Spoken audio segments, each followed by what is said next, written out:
Hello friends, मैं हूं गौरव और आप देख रहे हैं मिस्टर एंड मिसेस एलएलबी। आज हम पढ़ने वाले हैं section 23 degree in proceedings. Section 23 को हम हिंदी के अंदर एक्सप्लेन करेंगे। पहले देख लेते हैं इंग्लिश के अंदर ये सेक्शन क्या कहता है। Section 23(1) in any proceeding under this act whether defendant or not if the court is satisfied that. Section 23(1)(a) any of the grounds for granting relief exists and petitioner except in cases where the relief is sought by him on the ground specified in subclause A, subclause B or subclause C of clause 2 of section 5। Section 5 के जो ये बताए गए हैं, जो clause 2 है, इसके जो आगे सब क्लॉज हैं A, B, C is not in any way taking advantage of his और हर अवन रॉन्ग और disability for the purpose of such relief and. Section 23(1)(a) के अंदर बताया गया कि कोर्ट के अंदर अगर आप कोई केस फाइल करते हैं तो आपको क्लीन हैंड आना होगा, आपकी कोई भी गलती नहीं होनी चाहिए,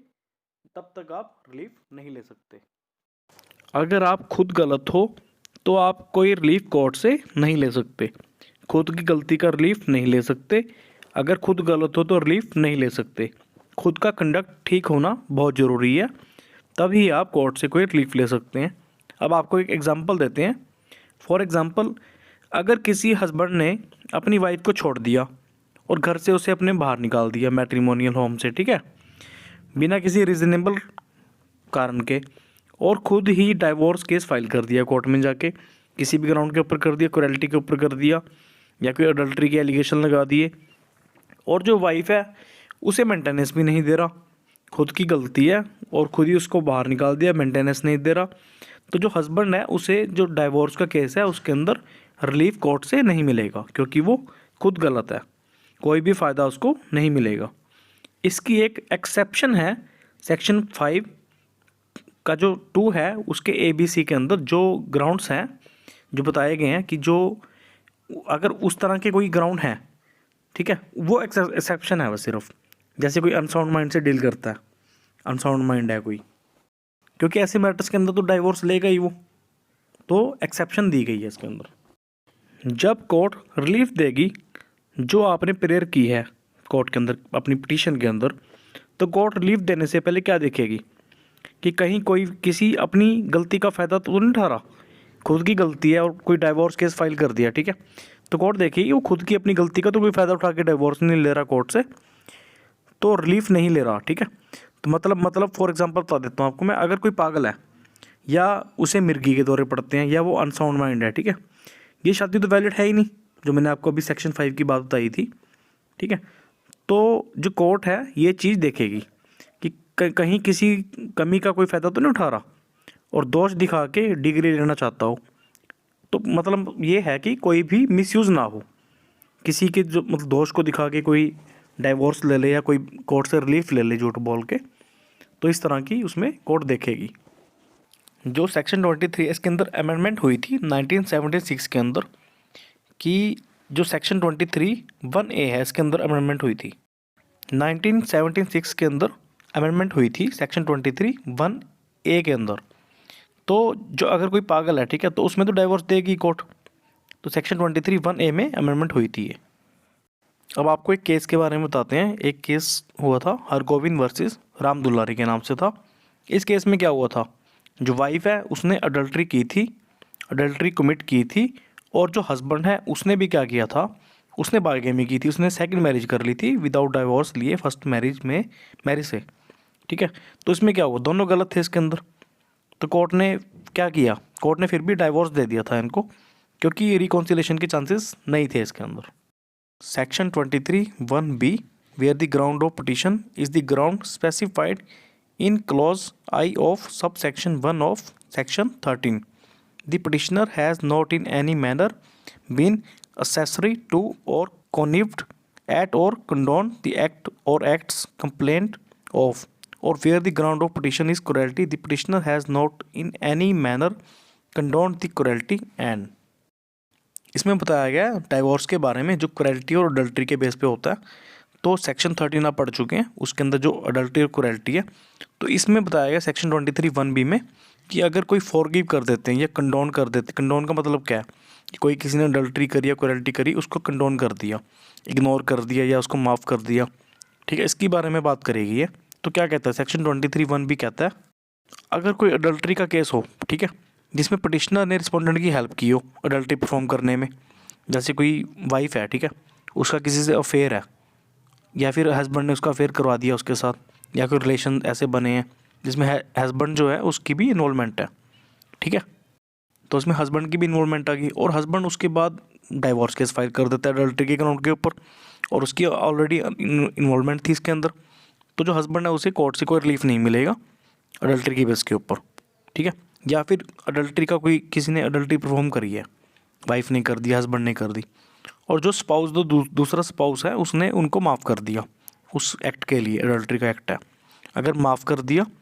और उसके बाद माफ़ करने के बाद उसी ग्राउंड के ऊपर डाइवोर्स फाइल कर दिया अडल्ट्री के ऊपर, ठीक है, माफ़ भी कर चुके हैं, तो माफ़ कर दिया तो उसका मतलब क्या है, कंडोन कर दिया वो, तो इस ग्राउंड के ऊपर भी डाइवोर्स कोर्ट नहीं देगी।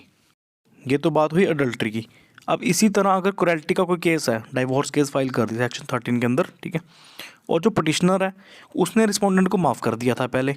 माफ़ करने के बाद जो पटिशनर है उसको कोई रिलीफ नहीं मिलेगा, पटिशनर चाहे हस्बैंड है चाहे वाइफ है, ठीक है, अब उसको तंग करा गया था रिस्पोंडेंट के द्वारा, मार पिटाई करी गई थी, क्रूरल्टी की गई थी, ठीक है, किसी भी तरह की क्रूरल्टी हो सकती है, और उसने उस टाइम उसको माफ़ कर दिया था कि मैंने तुम्हें माफ़ कर दिया, आगे से आप ऐसा एक्ट ना करना, मुझे तंग मत करना। और क्या होता है उसके बाद कोई एक्ट ऐसा होता भी नहीं, लेकिन जो पटिशनर है उसने डाइवोर्स केस फाइल कर दिया कुछ टाइम के बाद, माफ़ करने के बाद, तो माफ़ कर दिया तो कंडोन होगी वो जो क्रूरल्टी हुई थी, ठीक है, फॉरगिव कर दिया था उसने, तो इस ग्राउंड के ऊपर डाइवोर्स कोर्ट नहीं देगी। आपको फिर से बता देता हूँ, अगर माफ़ कर दिया हो, ठीक है, क्रूरल्टी के कोई भी मैटर ऐसा हुआ है तो रिलीफ नहीं ले सकते, अडल्ट्री की बात है तो माफ़ कर दिया, ठीक है, तो किसी भी स्पाउस ने या इग्नोर कर दिया, इग्नोर भी कर दिया, अगर अडल्ट्री हो रही है उसके सामने और वो इग्नोर कर रहा है या कर रही है, तो दूसरी पार्टी जो है वो रिलीफ नहीं ले सकती, जो इग्नोर कर रहा है, ये भी कंडोन करना ही होगा एक तरह से, किसी ऑफेंस को कंडोन करना, उस ग्राउंड पर रिलीफ नहीं ले सकते, फॉरगिव कर दिया, माफ़ी दे दी किसी को, ठीक है, तब भी क्रूरल्टी या अडल्ट्री बेस पे माफ़ी दिए हुए जो एक्ट्स हैं उनके बेस के ऊपर डाइवोर्स केस नहीं फाइल किया जा सकता, उस पर रिलीफ नहीं मिलेगा, फाइल तो कर सकते हैं, रिलीफ नहीं मिलेगा, अगर फाइल करेंगे तो वो डिसमिस होगी पिटीशन, अगर प्रूफ हो जाता है कि भी माफ़ कर दिया था मुझे और मैंने उसके बाद ऐसा कुछ नहीं करा। अगर कोई अडल्ट्री होती है, ठीक है, मैं ये एग्जांपल दे रहा हूँ, तो उसके लिए माफ़ कर दिया, लेकिन फिर दोबारा से अडल्ट्री होती है, फिर दोबारा से होती है, ठीक है, तो नया जो अगर कोई नया मैटर आता है इस तरह का आगे फॉरगिव करने के बाद या माफ़ करने के बाद, तो उसके ऊपर डाइवोर्स केस फाइल हो सकता है। इसी तरह क्रूरल्टी है, पहले क्रूरल्टी माफ़ कर दिया, डाइवोर्स केस फाइल कर दिया, रिलीफ नहीं मिलेगा, अगर माफ़ कर दिया, ठीक है, क्रूरल्टी के लिए, उसके बाद फिर से क्रूरल्टी कर दी, फिर से कर दी, या एक बार भी कर दी या 2 बार कर दी, तो डाइवोर्स केस फाइल करके न्यू फ्रेश ग्राउंड के ऊपर कि मेरे साथ इसने माफ़ कर दिया था, मैंने उसके बाद फिर से क्रूरल्टी करी, तो डाइवोर्स केस फाइल कर सकते हैं और उसे डाइवोर्स मिल भी जाएगा। अब इसी के ऊपर आपको एक केस बताते हैं, Chandra versus Avinash 1967, honourable supreme court, page number 581। Court ने इसमें कहा अगर एग्जम्पशन ऑफ कोहैबिटेशन है, अगर आपके कोहैबिटेशन फिर से ठीक हो जाते हैं, अगर कोई पहले ऐसा एक्ट किया था, कोहैबिटेशन ठीक नहीं रहे थे लेकिन बाद में माफ़ कर दिया और कोहैबिटेशन आपके जो स्पाउस के दोनों के ठीक हो गए, जैसे किसी वाइफ ने अडल्ट्री की और हस्बैंड ने माफ़ कर दिया, कंडोन कर दिया, तो जो हस्बैंड है वो डाइवोर्स नहीं ले सकता। अगर हस्बैंड माफ़ करने के बाद ठीक हो गया, कुछ गलत करने के बाद जिसमें वाइफ ने उसे माफ़ कर दिया था, तो पुराने किसी गलत काम के आधार पर डाइवोर्स नहीं लिया जा सकता, क्योंकि माफ़ कर दिया गया था, वो कंडोन हो गया था। अगर जो हस्बैंड है, हस्बैंड को माफ़ कर दिया, उसके बाद वो फिर से कोई गलत काम करता है, क्रूरल्टी करता है, वो रिवाइव हो जाएगा, मतलब जो ऑफेंस था वो रिवाइव हो गया एक तरह से जो उसने किया था, और वाइफ कोर्ट से रिलीफ ले सकती है, यही मैंने आपको अभी बताया था। आप पढ़ते हैं section 23(b)(b). When a divorce is sought on the ground of mutual consent, such consent has not been obtained by force, fraud or undue influence। इसमें बताया गया कि अगर डाइवोर्स सेक्शन 13B के तहत म्यूचुअल कंसेंट से लिया गया है तो ये कंसेंट फोर्स से, फ्रॉड से, बल से, अनड्यू इन्फ्लुएंस से धमका के ना ली गई हो। अगर 13B में डाइवोर्स फाइल किया पार्टीज़ ने हिंदू मैरिज एक्ट में, और वाइफ या जो हस्बैंड है उन दोनों में से किसी एक की जो कंसेंट है डाइवोर्स फाइल करने के लिए वो धमका के ली गई है, जो फर्स्ट मान लो फर्स्ट इसके अंदर पहले स्टेटमेंट होती है पार्टीज़ की, ठीक है, एक पार्टी को धमका दिया कि डाइवोर्स फाइल करो आप म्यूचुअल कंसेंट का, उसको कोई भी धमकी दे दी, और इसके बारे में अगर कोर्ट को पता लग जाता है तो कोर्ट क्या करेगी? कोर्ट डाइवोर्स नहीं देगी, कोई भी रिलीफ पार्टीज़ को नहीं मिलेगा अगर ऐसा पाया जाता है। Section 23(1)(c), the petition not being a petition presented under section 11 is not presented or prosecuted in conclusion with the respondent. Section 23(1)(c) के अकॉर्डिंग पार्टीज़ की अगर आपस में मिली भगत है तो कोई रिलीफ नहीं मिलेगा। पार्टीज़ की आपस में मिली भगत नहीं होनी चाहिए। अगर कोई मिली भगत है तो डाइवोर्स या कोई और रिलीफ जो है वो नहीं मिलेगा, कोई केस इस तरह से फाइल नहीं होगा। जो सेक्शन 13 जो बी है म्यूचुअल कंसेंट से डाइवोर्स फाइल करते हैं वो तो म्यूचुअल कंसेंट से करते हैं, वो फाइल हो सकता है। उसके अलावा कोई भी जो HMA के अंदर कोई भी पिटीशन फाइल होगी वो मिली भगत से फाइल नहीं हो सकती। अगर जैसे हस्बैंड जो है उसने कोई डाइवोर्स फाइल कर दिया कोरेल्टी के बेस के ऊपर वाइफ के ऊपर, ठीक है, तो केस के दौरान केस चल रहा है, रिटन स्टेटमेंट भी आ गई, एविडेंस चल रही है या एविडेंस जो भी किसी भी स्टेज के ऊपर केस है, सेक्शन 13 के अंदर केस फाइल हुआ, और केस चलने के दौरान दोनों पार्टीज़ हैं, ठीक है, उनकी आपस में मिली भगत होगी, आपस में बातचीत होगी कि हम कोर्ट में नहीं बताते और डाइवोर्स ले लेते हैं, ठीक है, और जो रिस्पोंडेंट है वो एडमिट कर लेता है कोरेल्टी के किसी ग्राउंड को, ठीक है। तो कोर्ट को अगर पता लग जाता है कि भी ऐसे चल रहा है, इन दोनों की मिली भगत है, तो कोर्ट क्या करेगी? कोर्ट कोई भी रिलीफ किसी तरह का नहीं देगी पार्टीज़ को, उन्हें बार्ड कर दिया जाएगा रिलीफ के लिए। और उस सेक्शन जो 11 है उसकी बात करेगी, जो पिटीशन है कोई भी वो सेक्शन 11 की नहीं होनी चाहिए क्योंकि वो तो मैरिज है ही नहीं। अब बात कर रहे हैं सेक्शन 23(1)(d) के बारे में। There has not been any unnecessary or improper delay in instituting the proceeding. कोई भी जो केस है उसके अंदर डिले नहीं होनी चाहिए केस फाइल करने के लिए, कोई रीज़न अगर है तब अलग बात होती है। अगर पिटिशनर के पास 1956 हिंदू मैरिज एक्ट के तहत कोई भी केस फाइल करने का ग्राउंड है तो डिले किसी भी तरह की नहीं होनी चाहिए। डिले होने पर रिलीफ कोर्ट नहीं देगी। जैसे लिमिटेशन दी गई है, डाइवोर्स शादी के 1 साल के बाद फाइल हो सकता है, शादी हो गई, शादी होने के बाद 1 साल के बाद डाइवोर्स फाइल होता है। और अगर म्यूचुअल कंसेंट से डाइवोर्स लेना है 13B के अंदर तो उसमें 1 ईयर का सेपरेशन होना ज़रूरी होता है पार्टीज़ का, उसके बाद ही केस फाइल होता है। अब जो डिसर्शन है उसके ग्राउंड के ऊपर अगर कोई केस फाइल करते हैं तो पार्टीज़ कम से कम 2 साल का है, इसके अंदर 2 साल से पार्टीज अलग रह रही हूँ, तब इस ग्राउंड के अंदर 13 के अंदर डाइवोर्स फाइल होता है। इस ग्राउंड के ऊपर कोर्ट देखेगी आपका केस टाइम बार्ड तो नहीं है, अगर टाइम बार्ड नहीं है तो आपको रिलीफ मिल जाएगा। अब कुछ केसेस की बात करते हैं। Shanti Devi versus Ramesh Chandra, निर्मो versus Mika. इसमें क्या हुआ था, रेस्टोरेशन ऑफ कंजुगल राइट्स का जो केस है सेक्शन 9 का वो फाइल किया गया था 10 साल के बाद केस फाइल किया था इसमें। तो कोर्ट ने कहा कि आप डाइवोर्स ही ले लो, सेक्शन 9 का अब रिलीफ क्यों आपने मतलब मांगा है, 10 साल के बाद आप केस फाइल कर रहे हो। और जो दूसरा केस है निमरो वर्सेस मिक्का, इसमें क्या हुआ था, वाइफ ने 11 साल के बाद डाइवोर्स केस फाइल किया। इस केस के अंदर जो वाइफ है उसने जो है एक्सप्लेन कर दिया था कि वो डाइवोर्स क्यों लेना चाहती है और उसने अभी तक डाइवोर्स क्यों नहीं लिया। तो वाइफ ने इसमें बताया था कि वो डाइवोर्स नहीं लेना चाहती थी अपने हस्बैंड से, लेकिन 1 साल पहले उसके फादर की डेथ हो गई थी और सारी प्रॉपर्टी वाइफ के नाम आ गई थी क्योंकि उसका कोई और भाई वगैरह नहीं था, कोई लीगल हेयर नहीं था, वो थी उसके पास आ गई। और जैसे ही हस्बैंड को पता लगा उसके हस्बैंड ने क्रूएल्टी अपनी वाइफ के साथ स्टार्ट कर दी थी, मारना पीटना शुरू कर दिया था और उसे जो प्रॉपर्टी है उसे अपने नाम कराने के लिए धमकाने लगा था। तो कोर्ट ने क्या किया था, कोर्ट ने वाइफ को डाइवोर्स दे दिया था क्योंकि वाइफ ने डिले जो है वो एक्सप्लेन कर दी थी, कितने सालों से जो अलग रह रही थी उससे। जो हस्बैंड है उसे उसके खिलाफ डाइवोर्स की डिग्री पास हो गई थी, क्योंकि जो हस्बैंड ने क्रुएल्टी की थी उसी बेस पे डाइवोर्स मिल गया था वाइफ को। अब section 23(1)(e), there is no other legal ground why relief should not be granted then and in such a case but not otherwise the court shall decree such relief accordingly. इसमें बताया गया है कि जो court है, court के पास कोई भी ऐसा लीगल ग्राउंड नहीं होना चाहिए कि वो पिटीशन को डिसमिस करे, आपको रिलीफ ग्रांट ना करे। इसमें से कोई भी केस हो तो डिग्री अपने अकॉर्डिंग करेगी कोर्ट। अगर इस तरह का कोई लीगल ग्राउंड अगर कोई आ जाता है कोर्ट के पास, मान लो कि वो डिसमिस कर सकती है पिटीशन, कोई रिलीफ ना दे, तो कोर्ट अपने अकॉर्डिंग ही उस केस के अंदर डिसाइड करेगी। अब section 23(2), before proceeding to grant any relief under this act it shall be the duty of the court in the first instance in every case where it is possible so to do consistently with the nature and circumstances of the case to make every endeavor to bring about a reconciliation between the parties, provided that nothing contained in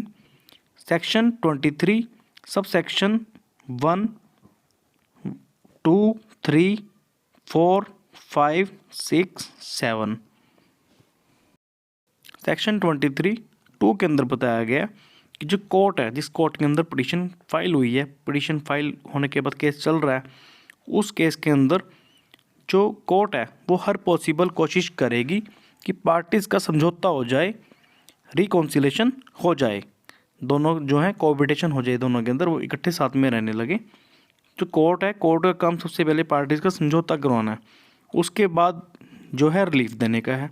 अगर court को लगता है parties का समझौता हो सकता है आपस में साथ रहने का, तो कोर्ट केस को मेडिसिन सेंटर में भेज देती है ताकि फैसला हो जाए साथ रहने का। मेडिसिन सेंटर में क्या होता है, वह मेडिएटर होता है, दोनों पार्टीज़ को बिठाते हैं